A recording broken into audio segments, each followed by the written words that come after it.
Chairperson ও সাবেক প্রধানমন্ত্রী খালেদা জিয়া দীর্ঘ প্রতীক্ষার পর অবশেষে পাসপোর্ট হাতে পেলেন।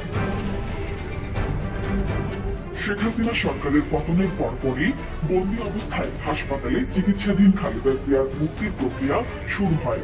ইতিমধ্যে রাষ্ট্রপতির আদেশে তার মুক্তির প্রজ্ঞাপন জারি করা হয়েছে। পরে তার পাসপোর্ট নবায়নের নির্দেশনা দেওয়া হলে মঙ্গলবার মাত্র 2 ঘন্টার মধ্যেই তা হস্তান্তরের জন্য প্রস্তুত করে পাসপোর্ট অধিদপ্তর।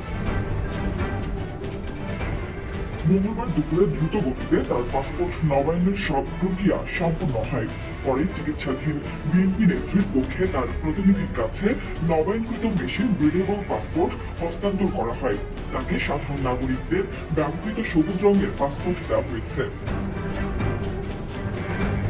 এ প্রসঙ্গে ইমিগ্রেশন ও পাসপোর্ট অধিদপ্তরের পরিচালক তৌফিকুল ইসলাম খান গণমাধ্যমকে বলেন, খালেদা জিয়ার নবায়নকৃত পাসপোর্ট তার প্রতিনিধির কাছে হস্তান্তর করা হয়েছে।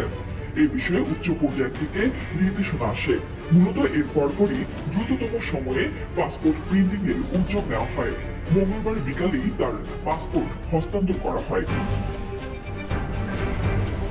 সূত্র জানায়, এর আগে 2021 সালের জুনে চিকিৎসার জন্য খালেদা জিয়ার বিদেশ যাওয়ার প্রক্রিয়া চূড়ান্ত হলে তার পাসপোর্ট নবায়নের উদ্যোগ নেওয়া হয়। তড়িঘড়ি পুরনো পাসপোর্ট নবায়ন করে ডেলিভারির জন্য রেডি করে পাসপোর্ট অধিদপ্তর, কিন্তু অজ্ঞাত কারণে শেষ পর্যন্ত সরকারের তরফ থেকে খালেদা জিয়ার হাতে পাসপোর্ট না দেওয়ার নির্দেশনা আসে। এমনকি পরে তার নবায়নকৃত পাসপোর্ট বাতিলও করা হয়।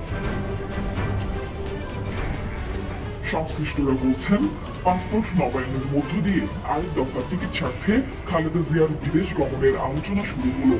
যদিও বিএনপি থেকে এখনো এ বিষয়ে সুনির্দিষ্ট কোনো কিছু বলা হয়নি। তবে নানাবিধ জটিল রোগে আক্রান্ত খালেদা জিয়াকে উন্নত চিকিৎসার জন্য বিদেশ নিতে বিএনপির দাবি দীর্ঘদিনের। কিন্তু উচ্চ আদালতের দোহাই দিয়ে এতদিন তার বিদেশ গমন ঠেকিয়ে রাখা হয়। পাসপোর্ট অধিদপ্তর জানায়, অসুস্থ থাকায় ই পাসপোর্টের জন্য খালেদা জিয়ার বায়োমেট্রিক নেওয়া সম্ভব হয়নি। এই কারণে তার পুরনো এমআরপি নবায়ন করে দেওয়া হয়েছে। এতে মেয়াদ রয়েছে 5 বছর। 2029 সালের 5 আগস্ট এটি মেয়াদ উত্তীর্ণ হবে। এতে জরুরি যোগাযোগকারী হিসেবে তার ভাই শামীম ইস্কান্দরের নাম রয়েছে।